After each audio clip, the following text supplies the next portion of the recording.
Hello everyone, so I'm back again with my another topic, and today's topic is very easy and which is we are learning from very early childhood. It's from class 1 or 2.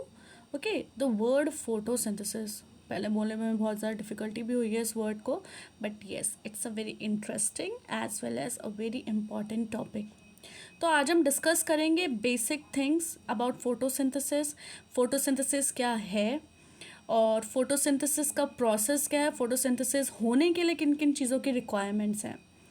तो अगर मैं बात करती हूँ यहाँ पे सबसे पहले फोटोसिंथेसिस के वर्ड की, तो फोटो जो वर्ड है यहाँ पर, फोटो वर्ड उसका मतलब होता है लाइट. ओके. और यहाँ पर जो सिंथेसिस है इसका मतलब होता है टू मेक. अब एक चीज़ तो हमें बहुत क्लियर हो गई है कि फोटोसिंथेसिस तभी अगर होगा जब उसमें लाइट होगी, क्योंकि ये प्रोसेस ही यही है कि जिसमें लाइट की वजह से ही चीज़ें बन रही हैं. अब हम बात करते हैं कि फोटोसिंथेसिस एक्चुअल में है क्या. इसकी हम डेफिनीशन की तरफ बढ़ेंगे अभी कि फोटोसिंथेसिस की डेफिनीशन क्या कहलाती है. Okay, so the process, okay, by which plants make their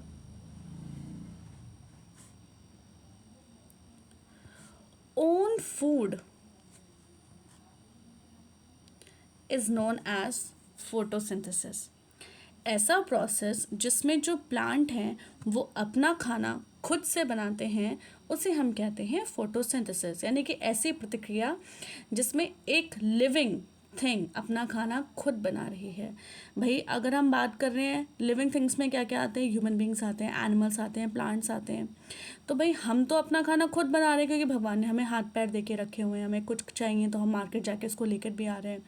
लेकिन अगर हम बात करते हैं एनिमल्स की, तो एनिमल्स क्या होते हैं, वो दूसरों पे डिपेंड होते हैं. They depend on the living things as well as the plants, और किसी भी एनिमल पे वो डिपेंड रहते हैं कि उनको वहाँ से खाना मिलेगा.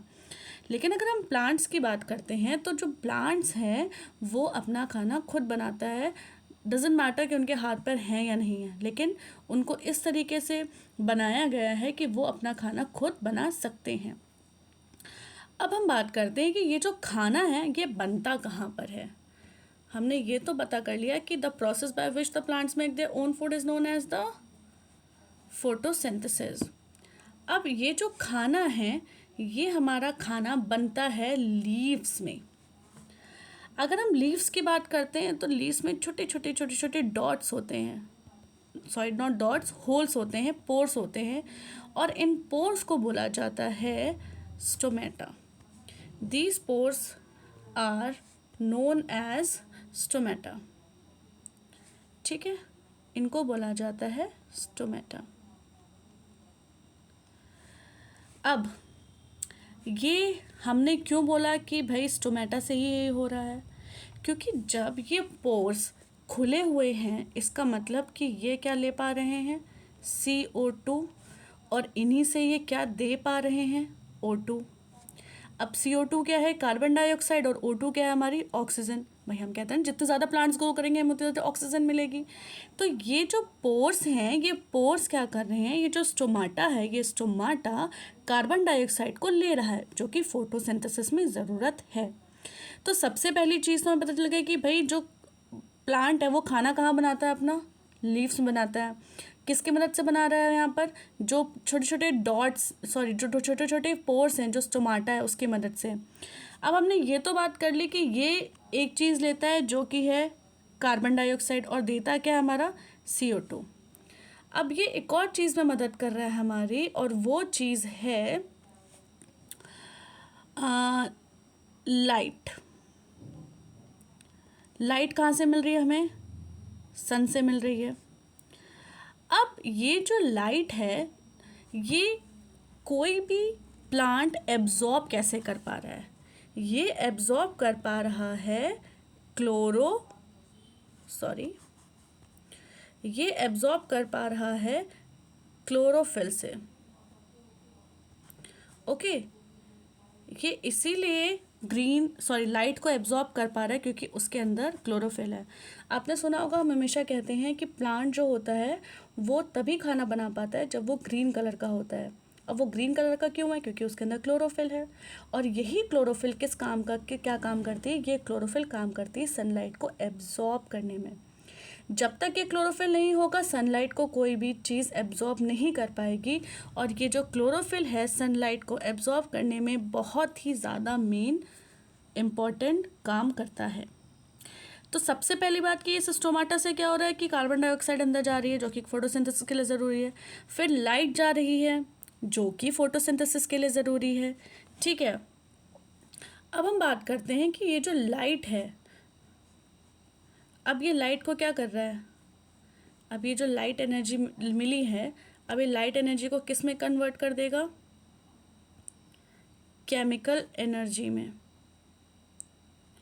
लाइट एनर्जी मिली हमें सनलाइट से, तो अब ये क्या कर देगा? लाइट एनर्जी को केमिकल एनर्जी में चेंज कर देगा। सिंपल, ये हमारी लाइट एनर्जी जो हमें सनलाइट से मिल रही है, और ये लाइट एनर्जी को कन्वर्ट किस में कर देगा? केमिकल एनर्जी में। और फिर वो केमिकल एनर्जी किस में कन्वर्ट कर देगी? हमारी ग्लूकोज में, जो कि इनका खाना होता है, जो कि they store as a food for themselves. Okay, any problem? ठीक है, अब बढ़ते हैं आगे। तो अभी तक हमने इसमें ये पढ़ लिया कि हमें किन किन चीज़ों की ज़रूरत है। हम उसको एक बार लिख लेते हैं। तो सबसे पहले जो हमने चीज़ लिखी वो हमने लिखी कि भाई यहाँ पर गैस की ज़रूरत है जो कि है CO2। फिर हमने पढ़ा कि इसमें ज़रूरत है लाइट की, और फिर ज़रूरत होती है हमें वाटर की, और फिर ज़रूरत होती है हमें न्यूट्रिएंट्स की। तो यहाँ पर हमने CO2 और लाइट की तो बात कर ली। अब ये जो वाटर और न्यूट्रिएंट हैं ये हमें मिलते हैं सॉइल से। तो जो सॉइल में जितने भी न्यूट्रिएंट प्रेजेंट होते हैं वो इस लीव्स में, ये इस प्लांट को भी मिलते हैं। जब हम वाटर डालते हैं तो वो वाटर भी किससे मिलता है? सॉइल के थ्रू इसमें मिलता है। ठीक, कोई भी प्रॉब्लम? अब हम बढ़ते हैं आगे। तो देखते हैं, अब इस प्लांट में अगर आप देखते हो तो इस प्लांट में हमें सन से क्या मिल रही हैं? यहाँ पे हमें सन से मिल रही हैं सन रेज से हमें मिल रही हैं लाइट। जो लाइट किस में कन्वर्ट हो जा रही है? लाइट एनर्जी कन्वर्ट हो जा रही है हमारी केमिकल एनर्जी में। फिर ये इनटेक ऑफ CO2 कर रहे हैं एंड आउटटेक ऑफ ऑक्सीजन कर रहे हैं। और खाना जितना भी है यहाँ पे कार्बोहाइड्रेट ग्लूकोज की फॉर्म में क्या हो रहा है? वहाँ पे इकट्ठा हो रहा है। पानी हमारा किसकी मदद से जा रहा है? रूट्स की मदद से जा रहा है जो कि सॉइल में है। अब मैं आपको यहाँ पे एक चीज़ और क्लियर कर देती हूँ। जब हमने बात करी यहाँ पे रूट से पानी जाने की, तो यहाँ रूट से जो पानी जा रहा है ये किसकी मदद से जा रहा है? ये जा रहा है जाइलम की मदद से। ओके, और यहाँ पे जो खाना है, ये खाना सब में सर्कुलेट कैसे हो रहा है? ये इस खाना सब में सर्कुलेट हो रहा है फ्लोएम की वजह से।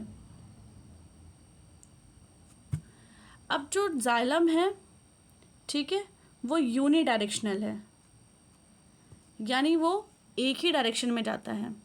लेकिन अगर हम फ्लोएम की बात करते हैं तो वो पूरी डायरेक्शन में जाता है। अब रीज़न क्या है कि पानी जब यहाँ से जा रहा है सॉइल से, तो भाई वो एक ही डायरेक्शन में तो ऊपर जाएगा, जहाँ जहाँ जाना होगा। अब वापस लौट के तो नहीं आएगा। लेकिन अगर हम फ्लोएम की बात करते हैं तो जो हमारा फ्लोएम है, मान लो यहाँ पे अगर खाना बना है तो यहाँ से वो यहाँ पर भी जा सकता है, यहाँ से वो नीचे भी आ सकता है, और यहाँ से यहाँ पे भी जा सकता है। तो जाइलम हमारा यूनिडायरेक्शनल है और फ्लोएम हमारा साई डायरेक्शन में जाता है। ओके, तो अभी तक हमने बात करी कि फोटोसिंथेसिस किसे कहते हैं, फोटोसिंथेसिस में क्या क्या चीज़ें होती हैं, किस किस चीज़ों की रिक्वायरमेंट होती है। अब हम अपनी नेक्स्ट वीडियो में इससे और सारी चीज़ें हम पढ़ेंगे। मैं जाइलम और फ्लोएम को और अच्छे से एक्सप्लेन करूँगी और फोटोसिंथेसिस के बारे में और अच्छे से आपको बताऊँगी। So for today this much is there. Thank you.